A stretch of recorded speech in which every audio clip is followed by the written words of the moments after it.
فسبحان الله حين تمسون وحين تصبحون وله الحمد في السماوات والأرض وعاشيا وحين تظهرون يخرج الحي من الميت ويخرج الميت من الحي ويحيي الأرض بعد موتها وكذلك تخرجون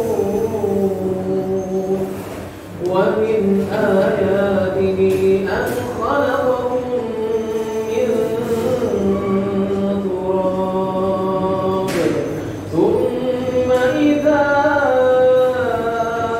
أنتم بشر تنتشرون ومن آياته أن خلق لكم من أنفسكم أزواجا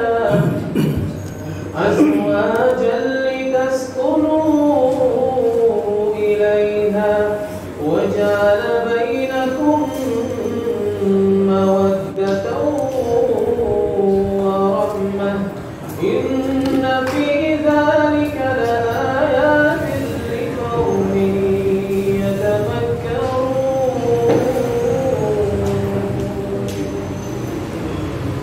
ومن آياته أن خلق لكم من أنفسكم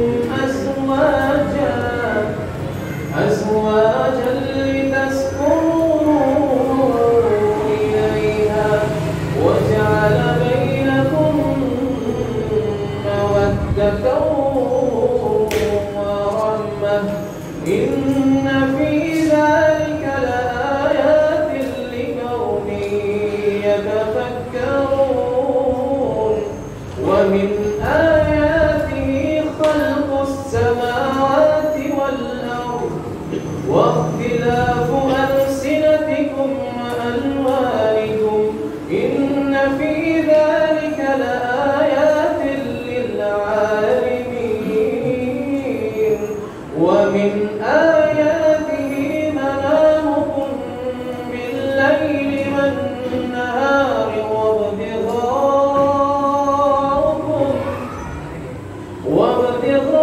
وابتغاؤكم من فضله إن في ذلك لآيات لقوم يسمعون ومن آياته يريكم البرق خوفا وطمعا وينزل من السماء ماء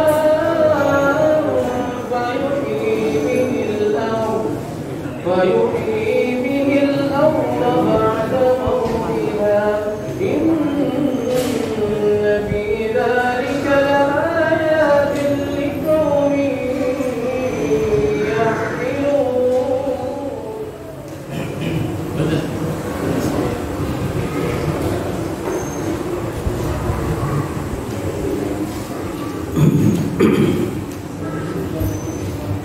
Assalamualaikum warahmatullahi wabarakatuh. Bismillahirrahmanirrahim. Alhamdulillahil qa'il fi kitabihil karim. A'udzubillahi minasyaitonir rajim. Wa'adallahu alladhina amanu minkum wa 'amilus shalihati la yastakhlifannahum fil ardi kama istakhlafa alladziina min qablihim wa la yumakkinanna lahum dinahum alladzi irtadaa lahum wa la yubaddilannahum min ba'di khawfihim amna ya'budunani la yusyrikuna bi syai'an wa man kafara ba'da dzalika fa ulaika humul fasiqun. Asyhadu an la ilaha illallah wahdahu la syarika lah wa asyhadu anna Muhammadan abduhu wa rasuluhu la nabiyya wa la rasula ba'dah. Allahumma salli wa sallim wa barik ala Muhammadin wa ala alihi wa ashabihi ajma'in. Amma ba'du. Ya ayyuhal hadirun wal hadirat, usikum wa nafsi bi taqwallah faqad fazal muttaqin. Para bapak dan ibu jamaah pengajian Masjid Al-Nasib yang dirahmati Allah. Marilah pertemuan ini kita awali dengan bacaan basmalah. Kita lanjutkan kajian kita di surat An-Nur, surat 24 ayat 52.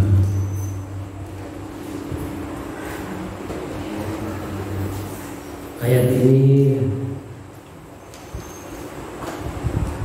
memberikan kisah bahwa Allah menjanjikan kepada Rasulullah, kepada umat Islam suatu kemenangan yang mutlak.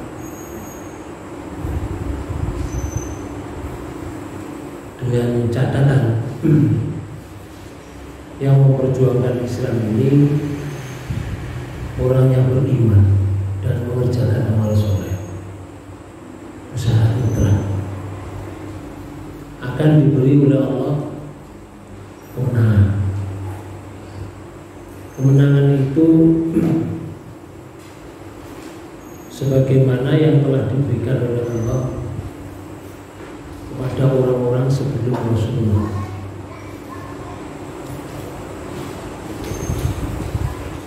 Kemudian ditambah lagi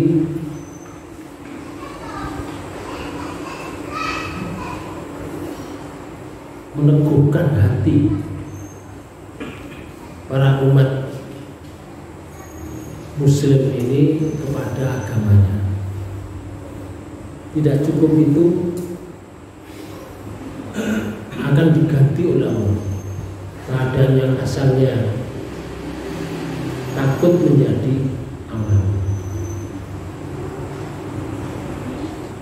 Lalu para penduduknya menyembah Allah semuanya, tidak ada yang mensyarikatkan Allah dengan sesuatu. Jadi janji ini diberikan kepada orang-orang yang beriman dan beramal soleh saja. Sampai terjemahan. Dan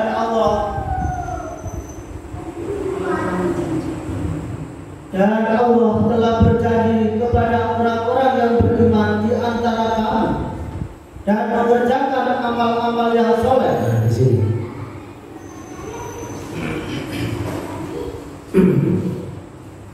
Ilmati telah berjanji. Tapi syaratnya ini amanu fa'amurus. Apa yang dijanjikan oleh Allah? Bahwa Dia sungguh-sungguh akan menjadikan mereka berkuasa di bumi. Sini. Mereka berkuasa di bumi itu harus diperjuangkan. Harus diperjuangkan. Kuasanya seperti apa? Sebagaimana Dia telah menjadikan orang-orang yang sebelum mereka berkuasa. Siapa ya kira-kira orang yang sebelum umatnya Rasulullah berkuasa? Sebelumnya, contoh Nabi Sulaiman, contoh Nabi Daud, contoh lagi Dzulkarnain, sampai membuat tembok besi sampai sekarang yang tidak bisa ditembus oleh makhluk yang jahat namanya Ya'juj Ma'juj, dan itu ceritanya panjang. Namun Ya'juj Ma'juj nanti akan keluar ketika menjelang hari kiamat, merusak segala-galanya. merusak pertanian, merusak peternakan, membunuh orang. Melewati Laut Tengah,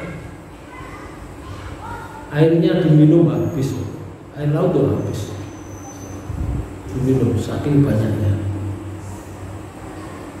Jadi sekarang sedang digorong, diberi tembok cor oleh orang yang diberi oleh Allah kekuasaan, namanya Dzulqarnain. Itu dikisahkan dalam Al-Quran. Ya. Kemudian, dan sungguh ia akan meneguhkan bagi mereka agama yang telah diridhoinya untuk mereka. ya, agama yang diridhoi itu ya agama Islam, yang diridhoi Allah itu diteguhkan, sehingga memegang Islam itu tidak setengah-setengah. Gak ada Islam teroris itu, gak ada Islam radikal itu. Pegang teguh, dilaksanakan dengan sungguh-sungguh, berislam, menegakkan tauhid sungguh-sungguh. Itu janji. Kemudian, Dan dia benar-benar akan menukar keadaan mereka sesudah mereka berada dalam ketakutan menjadi aman sentosa. luar biasa. Asalnya takut, dipurim itu takut. Karena kalau di akhir-akhir zaman seperti ini, Islam jadi fitnah, difitnah. Sehingga orang yang masuk Islam itu takut, Islam itu takut. Orang Islam sendiri takut. Padahal sebetulnya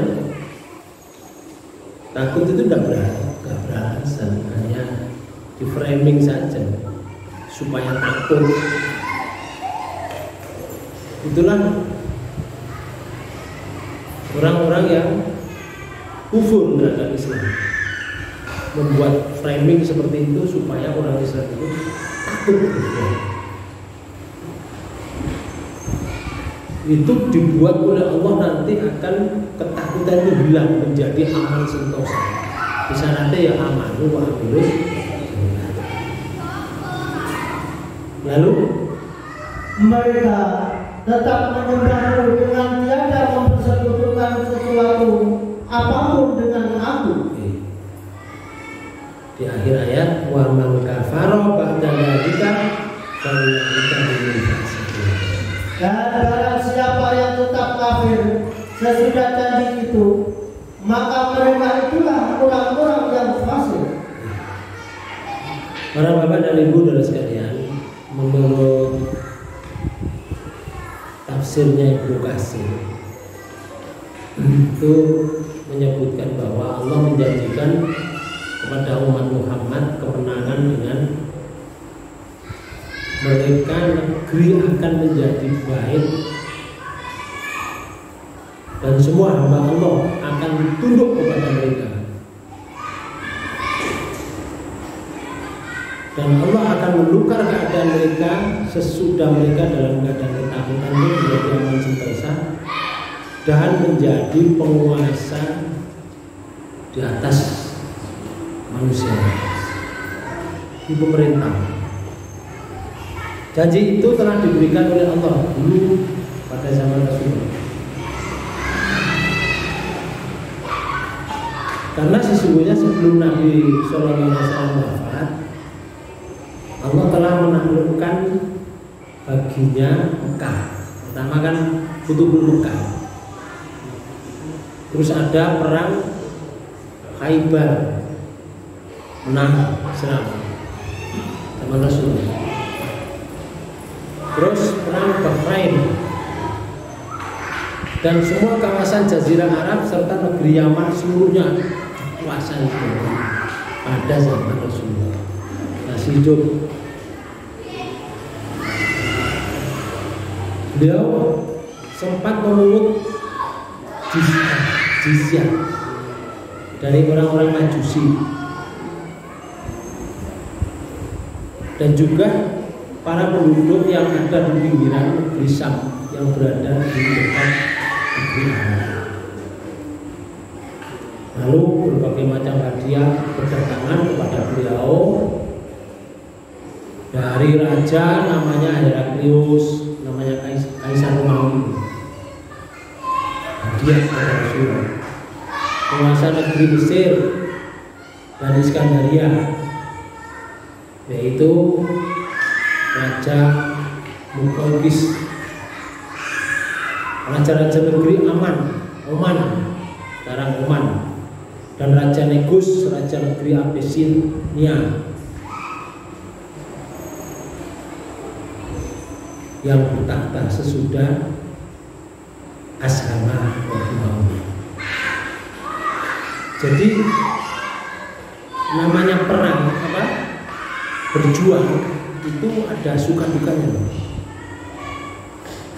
Sebagaimana Rasulullah ditugaskan oleh Allah di Mekah itu kan selama 13 tahun,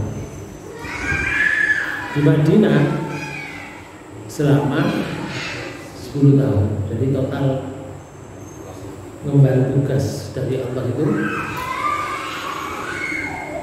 23 tahun. Allah bertanya kepada kita, kalau kita berjuang menegakkan Islam, di surat 2 ayat 214 itu menyatakan am hasibtum an tadkhulul jannah walam ya'tikum masalul ladzina qalu min qablikum masadul ba'sa wa dharra wa zulzilu hatta yaqula rasul wal ladzina amanu ma'ahu mata nasrullah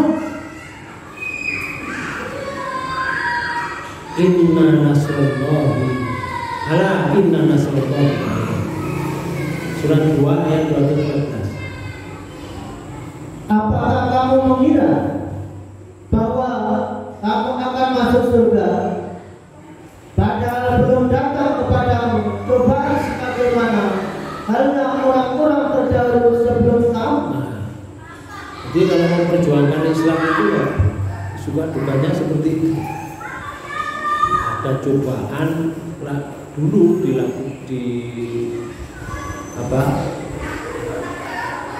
benar-benar dirasakan oleh orang-orang pada zaman dahulu sebelum Rasulullah, juga sesudah Rasulullah, atau juga di zamannya Rasulullah. Ujian itu Bapak Ibu sekalian, masadhul bangsa pertama, mereka ditimpa oleh malapetaka. Ditimpa malapetaka itu berarti karena berjuang sampai cacat fisik, itu malapetaka. Karena berjuang tangannya hilang, itu masa dulu bangsa. Karena berjuang keluarganya hilang, bunuh, dianiaya, kadang sampai matanya hilang, tapi hidup karena memperjuangkan Islam. Sehingga dakwah Rasulullah di Mekah yang dulu di awal mendapatkan surat 26 ayat 214 itu isinya kan ini, wa anzir ashiratakal aqrabin, dan berilah peringatan kepada kerabat-kerabatmu yang terdekat. Artinya begini, ya Rasul, dakwah, ajaran, peringatan, ajaklah keluargamu sedekat. Soalnya guru duwe konco, ngajak sih dekat-dekat itu ya bojone dhewe, keluarganya, koncone itu. Yang pertama kali yang masuk dalam kategori yang diajak oleh Rasulullah itu kan istrinya. Jadi dunia ini orang menyatakan saya bersaksi Muhammad utusan Allah. Saya bersaksi tidak ada Tuhan selain Allah. Saya bersaksi Muhammad utusan Allah. Artinya menyatakan Islam. Dia hanya satu Khadijah. Terus besok dakwah lagi oleh ada nom Onane betul Ali bin Abi Thalib. Besok lagi oleh konco pasar Zubair bin Awam. Besok lagi oleh maneh Utsman bin Affan. Besok lagi oleh maneh ketemu oleh maneh Abu Bakar As-Siddiq, golongan tua. Dan seterusnya. Nah, setelah banyak mulai lebih dari 10 lalu diadakan satu kajian dari rumah ke rumah untuk memberikan penjelasan. Islam itu begini, Allah mengutus saya menjadi nabi, menjadi rasul itu seperti ini. Jelaskan, itu namanya pengajian door to door, dari rumah ke rumah. Mulai ngaji ngeten iki ditutup kabeh pintunya supaya gak krungu. Mulai krungu orang-orang yang di sekitarnya itu orang Quraisy itu gak senang kalau Muhammad. Pantai ini langsung supaya aman ya bicara di dalam rumah. Besok waktunya di mana? Di sana ya Rasul. Ya, ngawan. Itulah. Ini jenenge dakwah bisir. Lalu Bapak-Ibu sekalian, tidak lama kemudian ada salah seorang yang gak senang dengan Rasulullah, jenenge Umar, merasa bahwa sesembahannya itu dicaci, merasa dicaci. Padahal Rasulullah tidak nyaci, hanya mengajak orang-orang supaya menyembah Allah saja, tidak menyembah patung. Kalau menyembah Allah tidak diduakan Allah dengan patung, dengan yang lain. Tersinggung Umar. Orang-orang banyak yang ikut Rasulullah dengan sadar, akalnya dibuka, hidayahnya ada. Akhirnya Umar mencari Rasulullah, ingin membunuh. Tapi dengan cara itu Bapak-Ibu sekalian, hidayah masuk. Umar itu keras, tetapi jika mendapatkan suatu kebaikan, dia cepat menangkap. Umar itu dapat hidayah namanya taufik. Ada hidayah itu kan ada dua cara besar. Yang satu hidayah irsyad, yang satu hidayah taufik. Hidayah irsyad itu barangnya sudah ada. Kalau hidayah taufik barangnya belum ada. Contoh ya, hidayah irsyad. Barangnya sudah ada, tetapi wongi lek gak cukup, gak ambil, maka dia tidak irsyad, tidak mendapat kecerdasan. Contoh ya, Abu Thalib. Abu Thalib di sini. Namanya Rasul. Tahu gak Rasulullah itu diangkat jadi nabi? Tahu. Kalau Rasulullah diancam oleh orang Quraisy, yang jadi backing siapa? Abu Thalib. Orang nggak berani Pak dengan Abu Thalib. Abu Thalib itu pendolane orang Quraisy. Ada macam-macam ya. Dintekno sak suku orang Abu Thalib. Jadi nggak berani Pak. Kalau ganggu Muhammad nggak berani. Ada Abu Thalib di situ. Berarti Abu Thalib sadar kalau Muhammad itu utusan Allah yang harus dilindungi untuk mendakwakan kebaikan. Benar? Di hadapan Abu Thalib itu sudah ada hidayah sebetulnya. Karena Abu Thalib unik, la ilaha illallah Muhammad Rasulullah. Unik ya jadi. Selesai tidak? Artinya dia dapat kenikmatan luar biasa. Tapi Abu Thalib enggak berbicara seperti itu. Kenapa? Masih mempertahankan kebiasaan nenek moyangnya di sekitar itu. Dan yang kedua, wis kadung dipilih dadi pimpinan wong Quraisy. Bener. Nah, wis kadung dipilih dadi pimpinan wong Quraisy itu semuanya, hampir semuanya itu menyembah patung, menyembah yang disembah nenek moyangnya. Kalau dia jadi pimpinan kan mesti dakwah di patung-patung. Sulit untuk keluar. Makanya ketika Nazak itu datang, Rasulullah di sampingnya.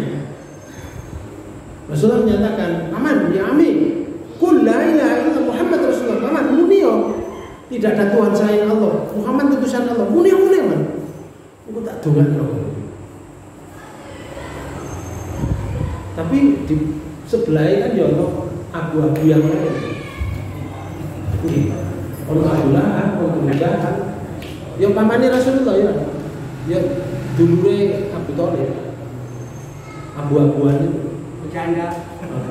Abu Janda. Abu Janda saiki Bapak. Bapak Ibu sekalian. Nah, para dulure niku kon kate Muhammad itu pernah kon sing ngrakut kecil. Ayo gengsi ya, diangkat dari pimpinan oleh. Akhirnya tolak. Nyawa dicabut oleh Allah, mati. Rasulullah berdoa, ya Allah, jangan ampuni paman kula ya, karena membela memperjuangkan agama. Turun ayat Senin Rasulullah. Surat 28 ayat 56 hanya bersama. Surat 28. Surat apa? Surat Qasas. Di ayat 56 itu Allah menyatakan ini. A'udzubillahi minasyaitonir rajim. Innaka la tahdi man ahbabta walakinallaha yahdi man yasha. Wa huwa a'lamu bil muhtadin. Sesungguhnya kamu tidak akan dapat memberi petunjuk kepada orang-orang yang kamu kasih. Nah, di sini. Ya Rasul, kamu tidak bisa berikan petunjuk pada orang yang kamu kasih. Masih pamanmu kok kasih. Kayak iso kamu kayak petunjuk. Lah sing kayak petunjuk sapa? Tetapi Allah memberi petunjuk kepada orang yang dikehendaki. Nah, orang yang dikehendaki oleh Allah diberi petunjuk, yaitu yang diberi petunjuk, bukan yang dikehendaki mudah-mudahan dikehendaki ngoten mboten. Anjane wong iki golek petunjuk. Karena mencari petunjuk dikehendaki oleh Allah diberi petunjuk. Ya iku sing dikai petunjuk. Lek wong iki gak golek petunjuk ya gak dikei. Gak dikehendaki oleh Allah. Karena itu wa ma'alamu bil muhtadin. Dan Allah lebih mengetahui orang-orang yang mau menerima petunjuk. Abu Thalib tidak cerdas. Abu Thalib tidak mendapatkan hidayah namanya irsyad. Tidak dapat. Barangnya sudah ada, gak di Joko. Kalau hidayah yang kedua ini hidayah taufik. Hidayah taufik itu barangnya tidak ada, belum ada. Harus dicari. Panjenengan ini datang ke sini, itu namanya mencari hidayah taufik. Barangnya belum ono. Barang setelah dijelaskan begini, baru ono datang penjelasan. Tiga mulai. Oh, namun ini bener. Apa? Ada. Oh, tiga mulai. Berarti wong iki oleh hidayah namanya hidayah taufik. Barangnya belum ono digoleki ketemu. Taufik itu artinya keseimbangan dalam hidup. Kalau kita diberi hidayah taufik, maka hidup kita seimbang, cocok aja. Sampai keluarga cocok, dengan pekerjaan cocok, dengan kesehatan cocok, dengan bodinya cocok. dengan keadaan apapun cocok, cara berpikirnya cocok, dengan ekonominya cocok, itu namanya hidayah taufik. Nah, hidayah taufik itu harus dicari. Bagaimana cara mencarinya? Allah menyatakan di dalam Quran surat 29 ini, surat Al-Ankabut ayat 69 yang terakhir. Walladzina jahadu fina lanahdiyannahum subulana wa innallaha lama'al muhsinin.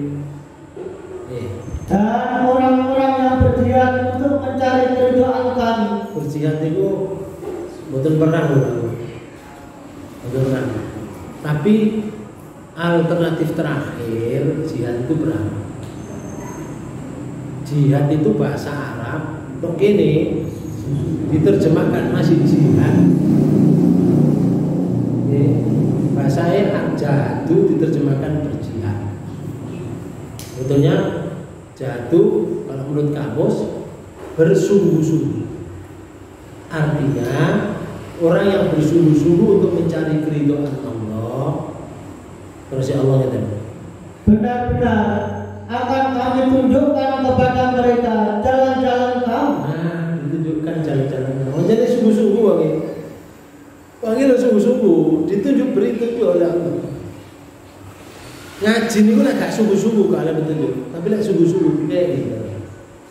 Kayak betul. Artinya hasilnya itu dapat dirasakan dalam hidup. Karena Quran itu kan tidak sekedar qiraah dibaca, tapi Al-Quran itu sebagai skenario orang, skenario dari kehidupan kita untuk diaplikasikan dalam hidup. Jadi muni ara'aital ladzi yukadzibu bid-din. Tahukah kamu orang yang mendustakan agama? Tulisannya apa? Fadzalikal ladzi yad'ul yatim. Yaitulah orang-orang yang menghadirkan anak yatim. Kalau orang menghadirkan anak yatim, dia itu dusta beragama. Wala yahudu ala ta'amil miskin. Dan dia tidak menganjurkan, mengajak orang untuk memberikan makan fakir miskin orang yang butuh. Lah wong yang egoistis, kepentingannya dirinya sendiri, yang gak reken wong liya. Bapak Ibu sekalian dalam hidup ini, maka dusta dia beragama. Walaupun mau ngaji mimpi itu,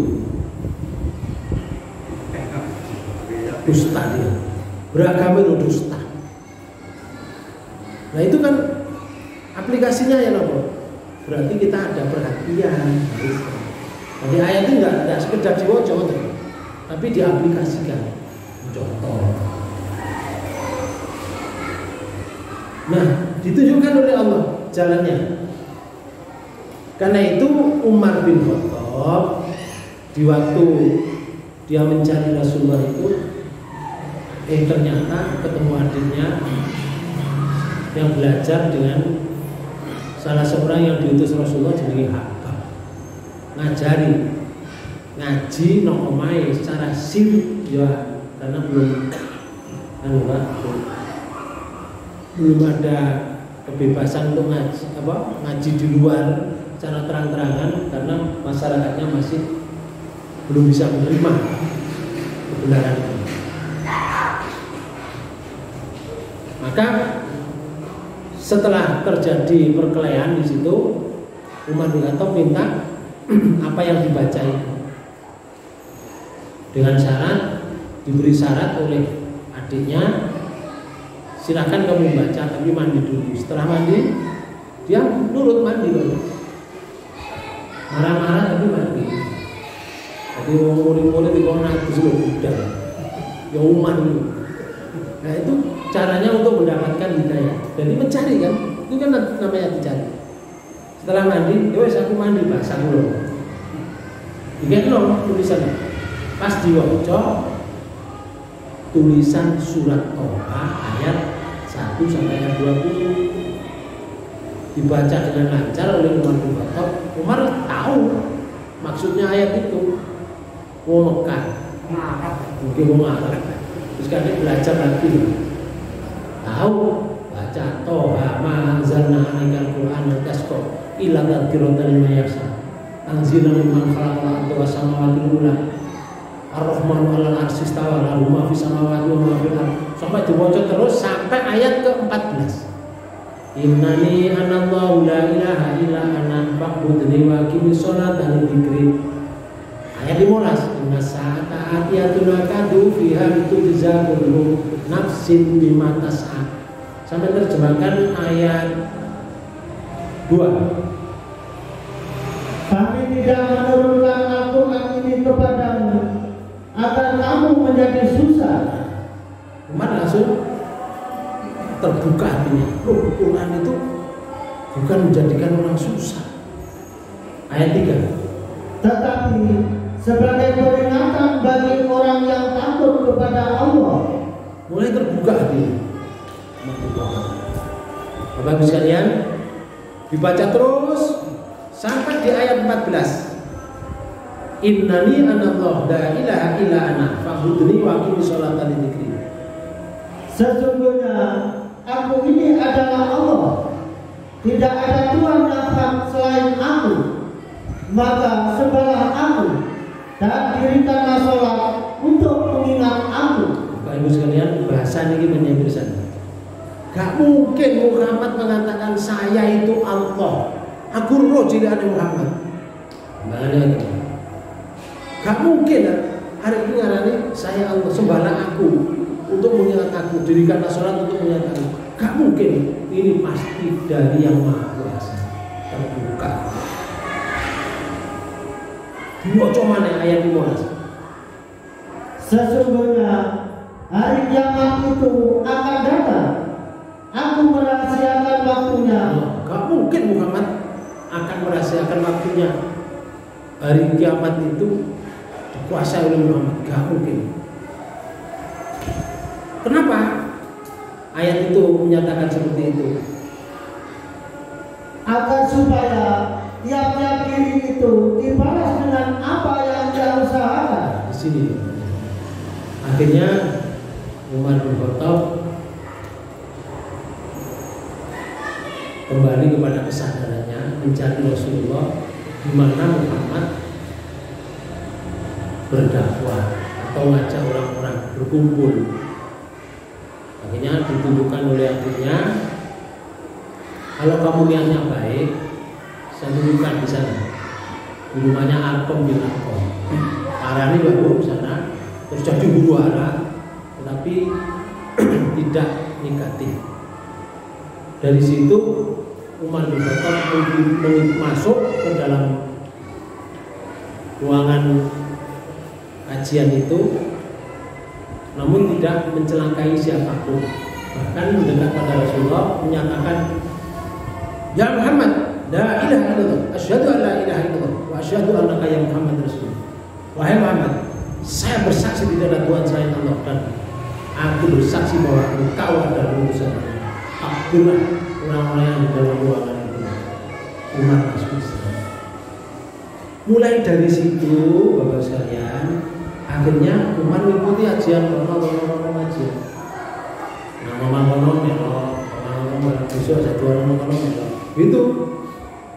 Pada suatu ketika Umar bertanya kepada Rasulullah, Ya Rasul, alasna ala haq fi mamati wa mahyana. Ya Rasul, apakah kita ini tidak berjalan pada jalan yang benar, hidup atau mati ya Rasul? Rasulullah menyatakan, bala ya Umar, betul Umar.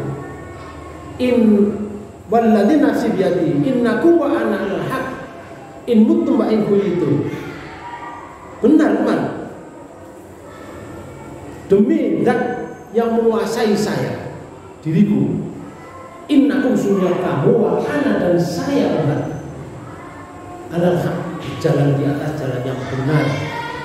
In muttum wa in kulitu, hidup atau mati Umar.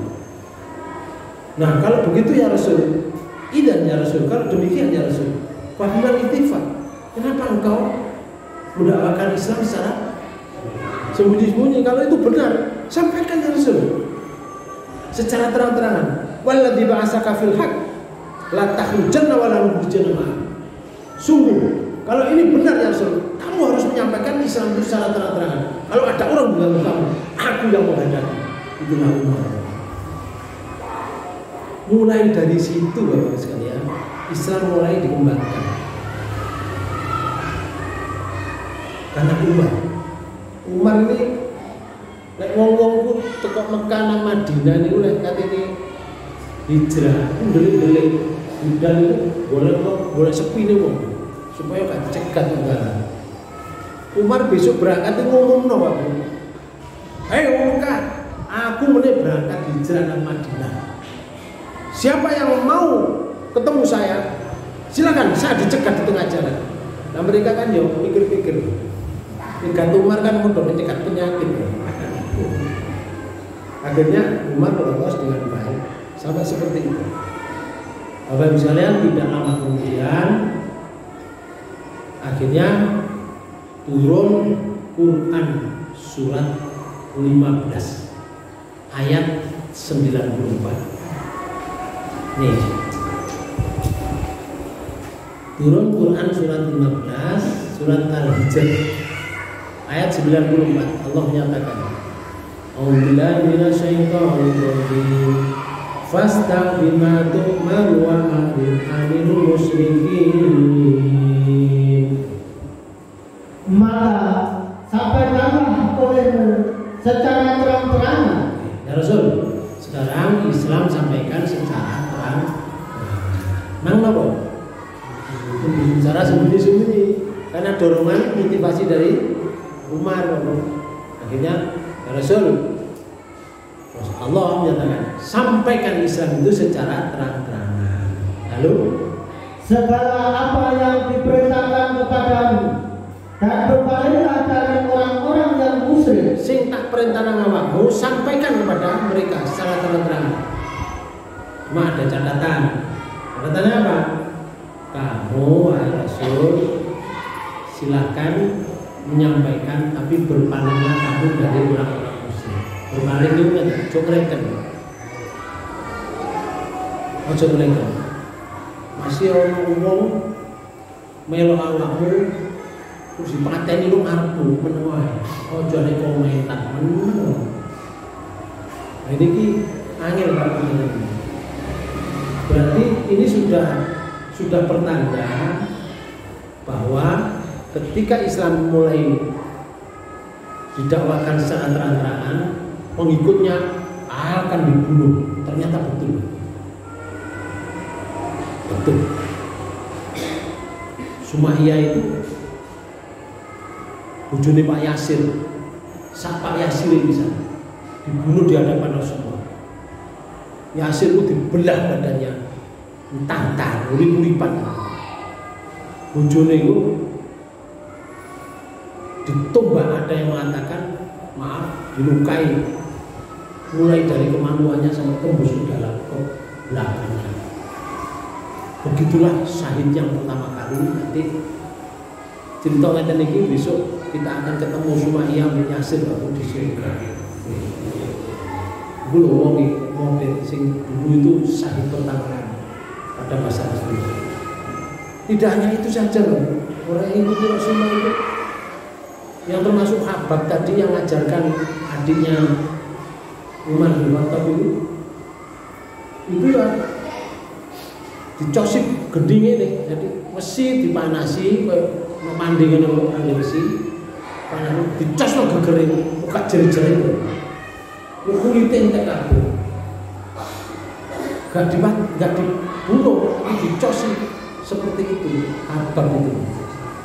Subhanallah, beratnya rasanya orang yang waktu itu mengikuti Rasulullah di masa-masa jahiliyah semacam. Karena itu Allah menyatakan, awakmu lho ojo susu masuk surga, ojo angan-angan sing masuk surga. Sebelum datang koyo wong biyen-biyen sebelum kamu masahumul baksa. Mereka itu ditimpa dengan malapetakan. Itu malapetakan. Wadorro ditimpa dengan kemelaratan, kemiskinan karena memperjuangkan Islam. Bondone digawe memperjuangkan Islam sama entek. wa zulzilu, goncang hidupmu. Sampai Rasulullah dengan pengikutnya yang mengikuti Rasulullah upayanya luar biasa sampai sambat. Mata Nasrullah, ya Allah, kapan pertolonganmu? Sudah hancur kita memperjuangkan Islam semacam ini. Hancur sudah, habis semua. Orang-orang tua saya yang dulu memperjuangkan sudah mati semuanya, harta saya habis. Ya Allah, kapan pertolonganmu? Allah menjawab di akhir ayat tadi, di surat 2 ayat 214 tadi. Ala inna nasrullahi qarib. Ingatlah, sesungguhnya pertolongan Allah itu dekat. Artinya gitu, betapapun umat Islam itu memperjuangkan, gurung sampai menang Islam. Islam belum menang, gurung ketok moto menang. Dia sampai mati dibunuh karena membela Islam. Menang itu Pak. Itu pertolongan Allah. Ya di mata orang jelek karena mati, tapi di mata Allah mati syahid karena membela Islam. Harta nintek, jari wong-wong bangkrut kamu, hartamu habis rasakan. Itu lah jari wong-wong. Jari Allah enggak.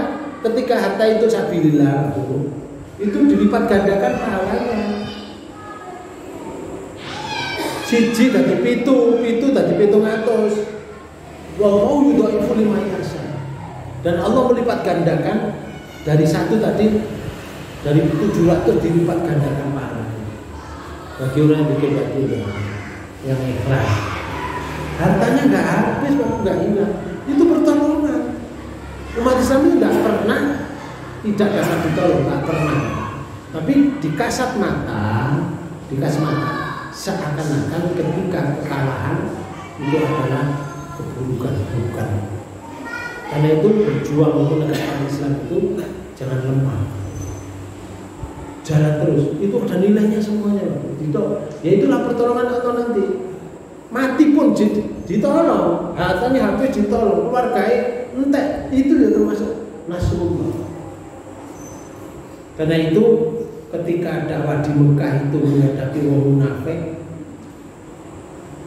menghadapi orang-orang kafir, orang musyrik, menghadapi para perusuh, menghadapi para penentang. Lalu ketika dakwah di Madinah menghadapi orang-orang Madinah yang munafik, menghadapi orang-orang Yahudi yang memusuhi Islam, menghadapi orang Romawi yang berkuasa di Palestina 700 tahun lamanya, Muhammad datang sangat khawatir mereka. Akhirnya kuda-kuda Rasulullah. Susah kan?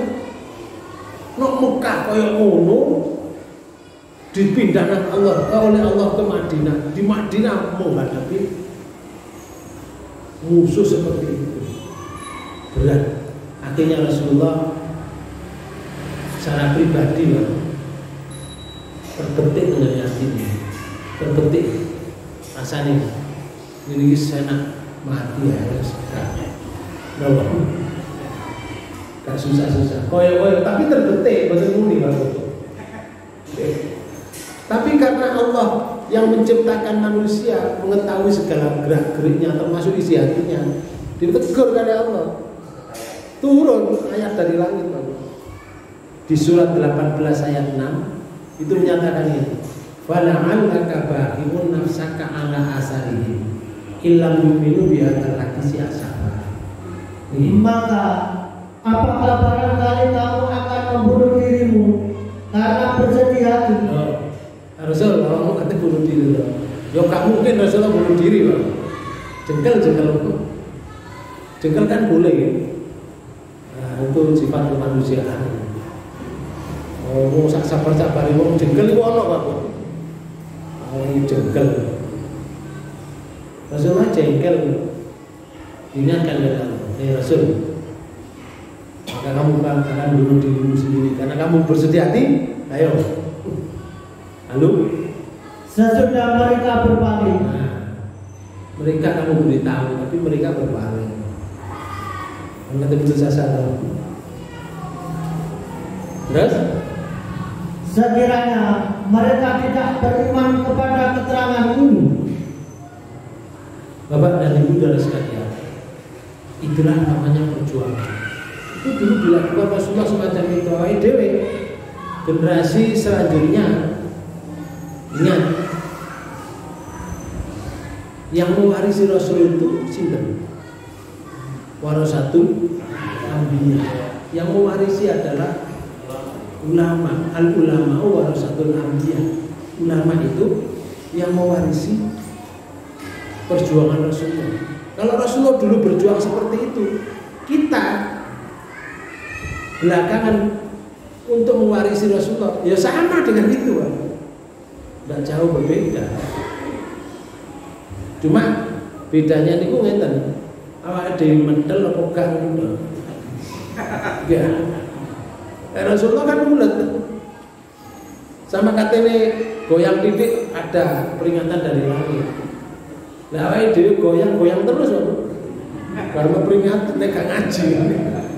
Nek ngaji ngene lho, biyane Rasulullah diingatkan. Lah awake dhewe saiki goyang. Oh. Jangan-jangan ini saya termasuk orang yang putus asa.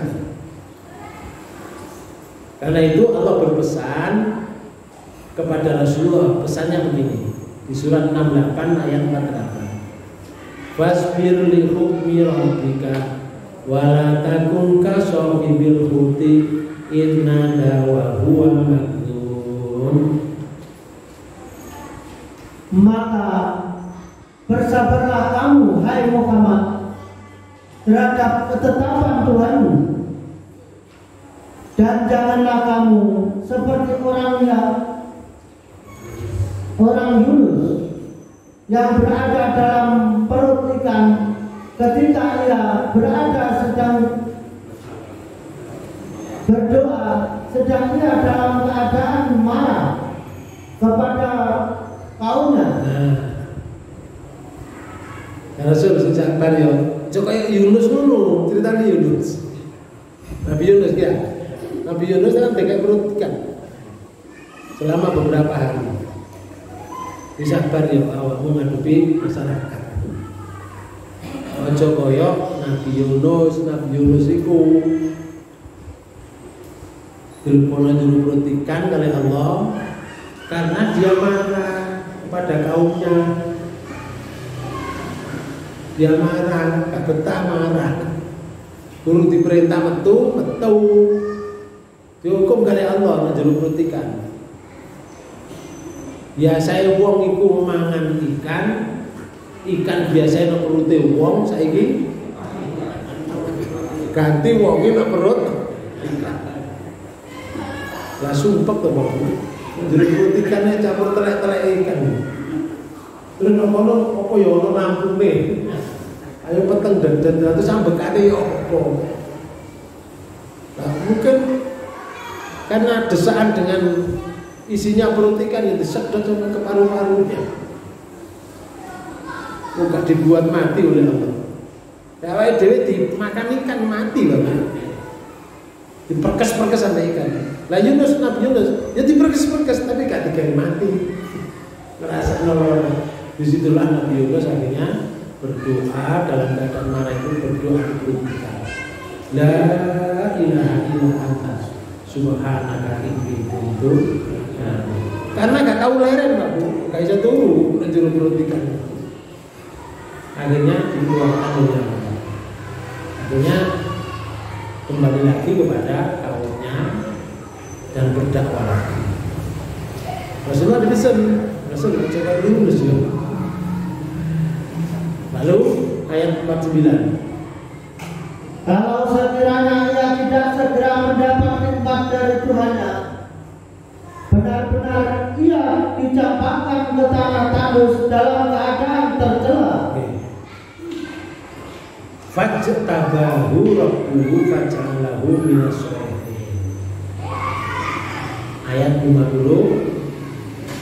Lalu Tuhannya memilihnya dan menjadikan termasuk orang-orang yang soleh. Kembali ke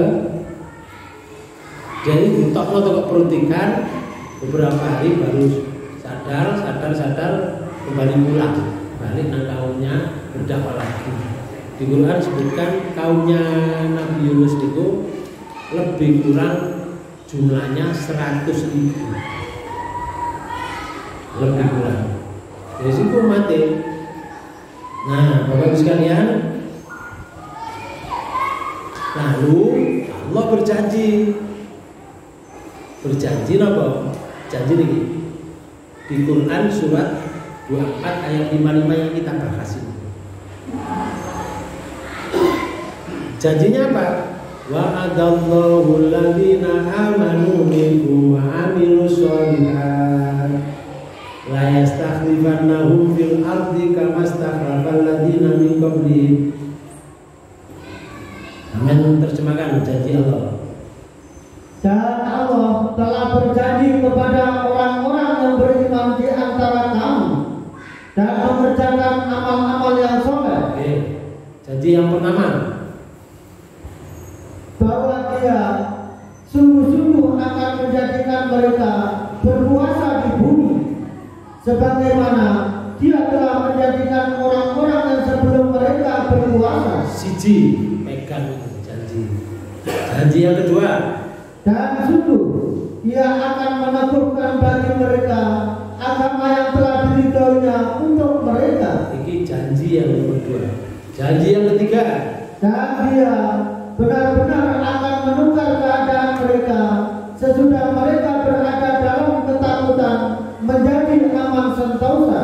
janji yang keempat, Mereka tetap menyembahku dengan tiada mempersekutukan sesuatu apapun dengan aku.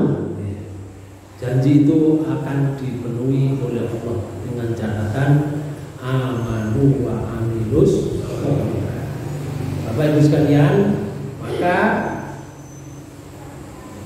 di ayat yang lain itu disebutkan bahkan syarat yang di atas tadi harus dipenuhi. Pertama, aman billah, ya, beriman pada Allah.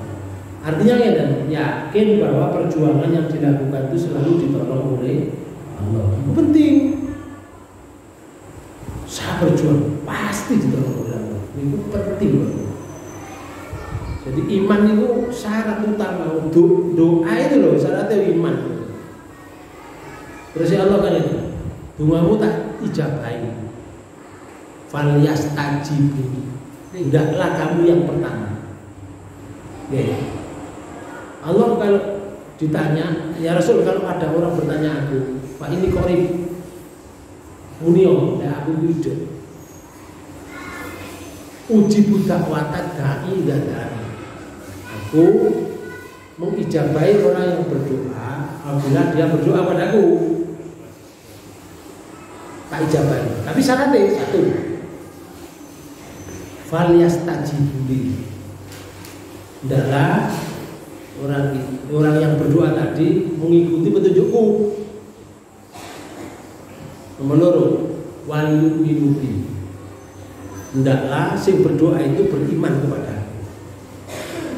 Beriman itu yakin bahwa doanya itu diperhatikan oleh Allah dengan syarat-syarat yang sudah ditentukan.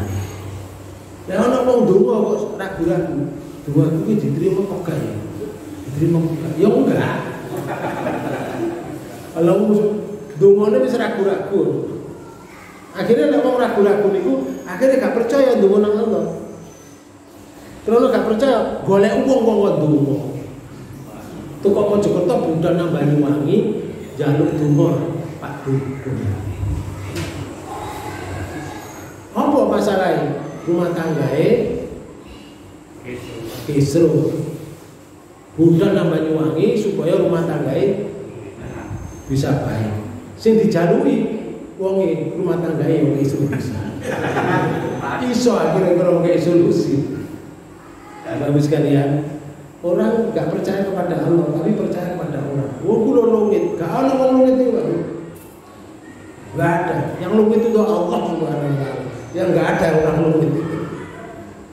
Kok ono muni aku lek Jumatan nang Mekah. Kapan? Lah teko Mekah kono gak apa-apa, lah teko kene langsung nang Mekah balik ini mana gak mungkin loh.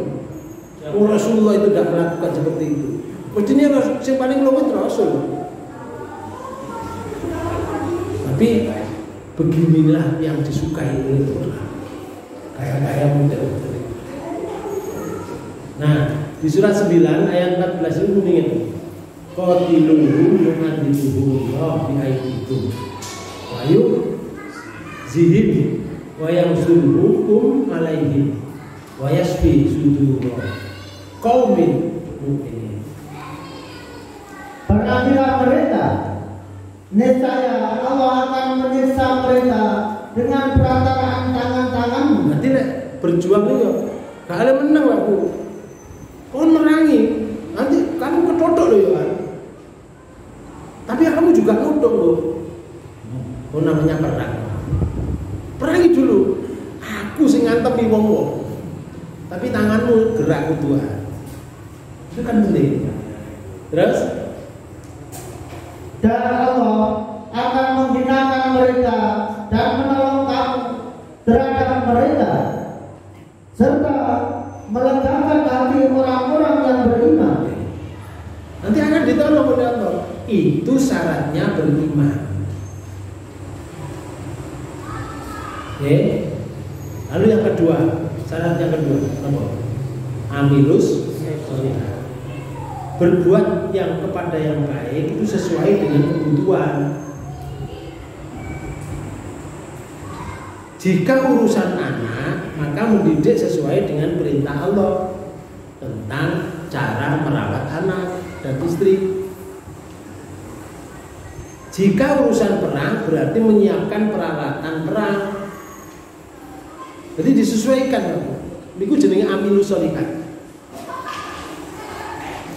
Kalau kita beramilus solihat untuk keluarga, siapkan apa?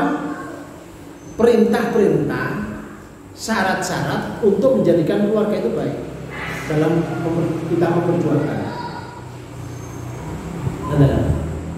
Tapi kalau urusan perang, ya misalnya di surat 8 ayat 60 itu Allah menyatakan wa'idul lahum mastata'tum min quwwatin wa min ribatil khayli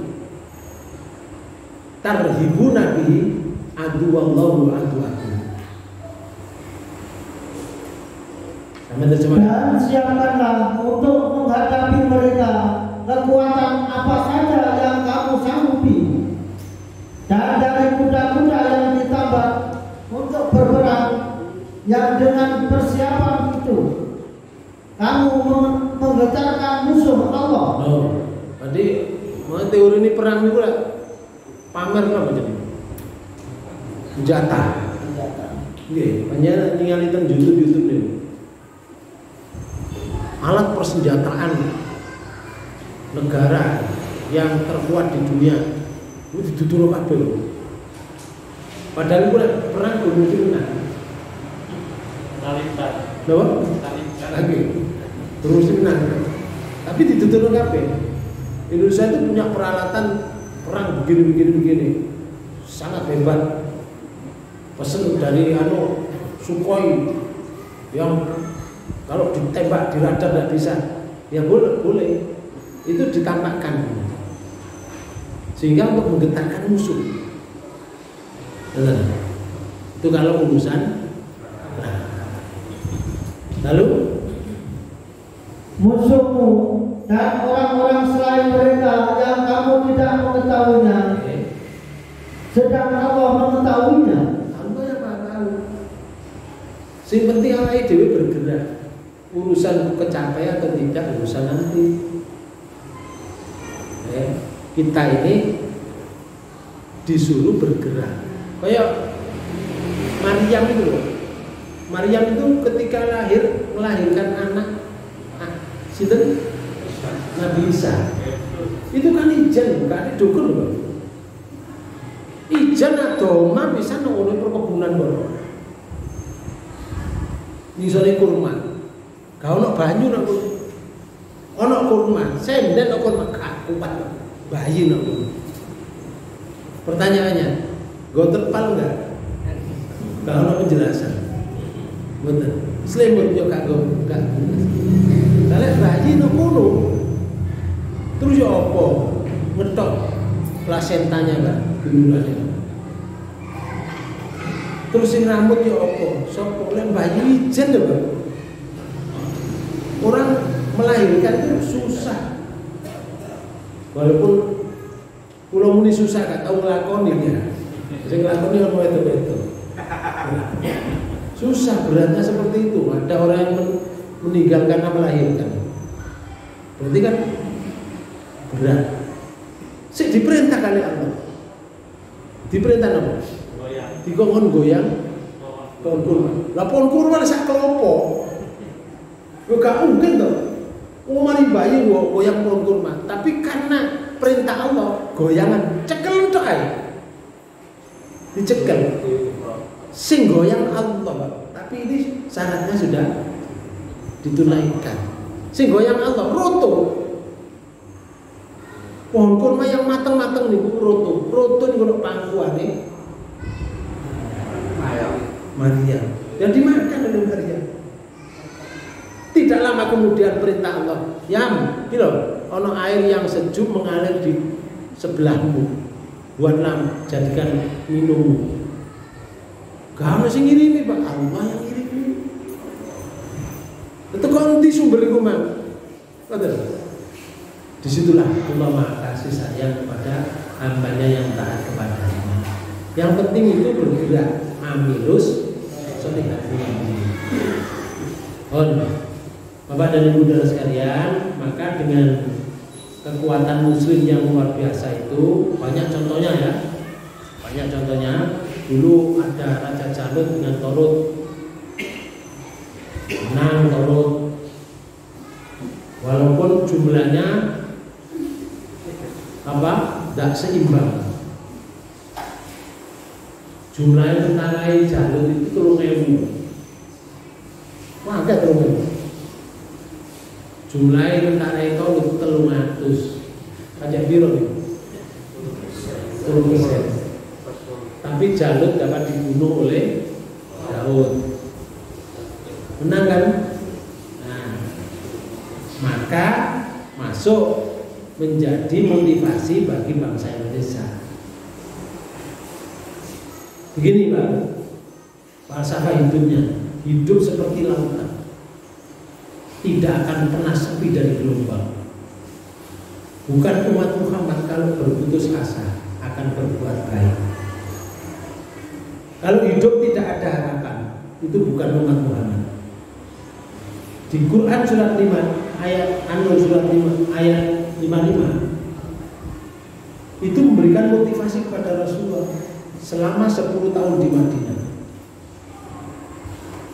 Memotivasi Abu Bakar menaklukkan orang-orang murtad. Memotivasi Umar bin Khattab menaklukkan kerajaan Persia dan Romawi. Luar biasa dalam umat. Bapak Ibu sekalian, fakta di lapangan di Indonesia yang sangat menarik ya. Hidup memang naik turun. Belahan dunia. Tahun 1258 Mongol itu menghancurkan Baghdad. 50 tahun kemudian cucunya mendirikan negara Islam. Jadi cucunya Mongol mendirikan Islam, tapi 50 tahun dulu. Suwi 50 tahun seumur.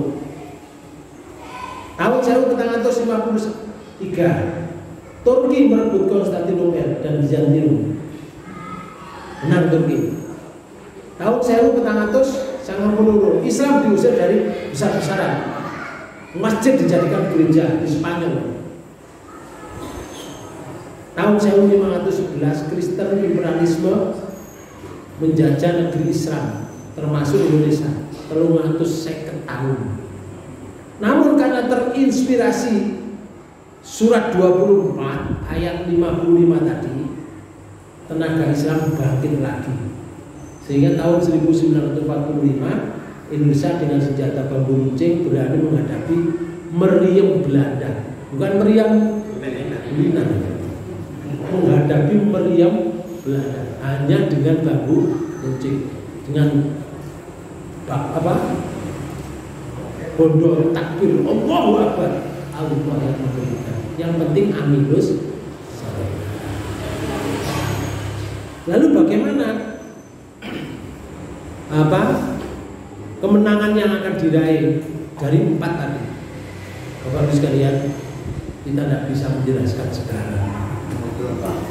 Insya Allah bertemu pada waktu dan gelombang yang sama. Oke. Baiklah, Bapak sekalian, mari kita tutup pertemuan ini dengan bacaan hamdalah. Amin. Subhanallahumma wa bihamdika asyhadu an la ilaha illa anta astaghfiruka wa atubu ilaik. Mohon maaf. Wassalamualaikum warahmatullahi wabarakatuh.